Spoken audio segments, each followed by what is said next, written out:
through the center of this mass of masonry, you would have the idea of a Tower of Silence. On the masonry surrounding the well the bodies lie in shallow trenches which radiate like wheel spokes from the well. The trenches slant toward the well and carry into it the rainfall.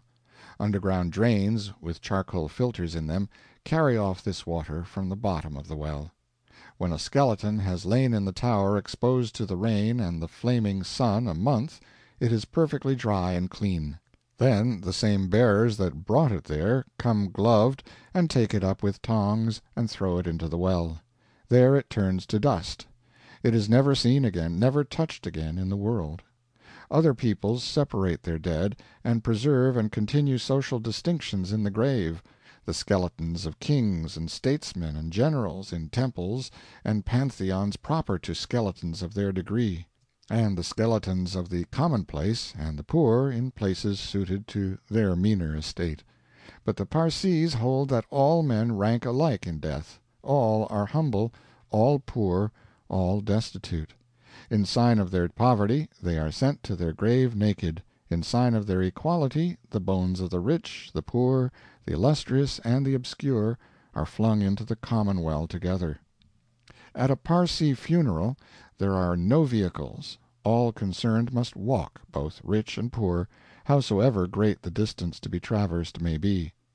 In the wells of the 5 Towers of Silence is mingled the dust of all the Parsee men and women and children who have died in Bombay and its vicinity during the 2 centuries which have elapsed since the Mohammedan conquerors drove the Parsees out of Persia and into that region of India. The earliest of the 5 Towers was built by the Modi family something more than 200 years ago, and it is now reserved to the heirs of that house. None but the dead of that blood are carried thither. The origin of at least one of the details of a Parsee funeral is not now known, the presence of the dog.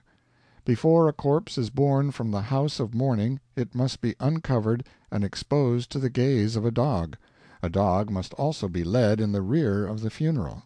Mr. Nusirwanji Bairanji, secretary to the Parsee Punjayat, said that these formalities had once had a meaning and a reason for their institution, but that they were survivals whose origin none could now account for. Custom and tradition continue them in force, antiquity hallows them. It is thought that in ancient times in Persia the dog was a sacred animal and could guide souls to heaven; also that his eye had the power of purifying objects which had been contaminated by the touch of the dead, and that hence his presence with the funeral cortege provides an ever applicable remedy in case of need. The Parsees claim that their method of disposing of the dead is an effective protection of the living, that it disseminates no corruption, no impurities of any sort, no disease germs, that no wrap, no garment which has touched the dead is allowed to touch the living afterward, that from the Towers of Silence nothing proceeds which can carry harm to the outside world. These are just claims, I think. As a sanitary measure, their system seems to be about the equivalent of cremation, and as sure.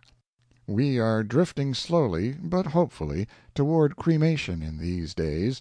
It could not be expected that this progress should be swift, but if it be steady and continuous, even if slow, that will suffice. When cremation becomes the rule, we shall cease to shudder at it. We should shudder at burial if we allowed ourselves to think what goes on in the grave. The dog was an impressive figure to me, representing as he did a mystery whose key is lost. He was humble and apparently depressed, and he let his head droop pensively and looked as if he might be trying to call back to his mind what it was that he had used to symbolize ages ago when he began his function. There was another impressive thing close at hand, but I was not privileged to see it. That was the sacred fire, a fire which is supposed to have been burning without interruption for more than 2 centuries, and so living by the same heat that was imparted to it so long ago. The Parsees are a remarkable community. There are only about 60,000 in Bombay, and only about half as many as that in the rest of India. But they make up in importance what they lack in numbers. They are highly educated, energetic, enterprising, progressive, rich, And the Jew himself is not more lavish or catholic in his charities and benevolences. The Parsees build and endow hospitals, for both men and animals, and they and their womenkind keep an open purse for all great and good objects. They are a political force, and a valued support to the government. They have a pure and lofty religion, and they preserve it in its integrity and order their lives by it. We took a final sweep of the wonderful view of plain and city and ocean, and so ended our visit to the garden and the Towers of Silence, and the last thing I noticed was another symbol, a voluntary symbol this one. It was a vulture standing on the sawed-off top of a tall and slender and branchless palm in an open space in the ground. He was perfectly motionless, and looked like a piece of sculpture on a pillar. And he had a mortuary look, too, which was in keeping with the place. End of chapter 40.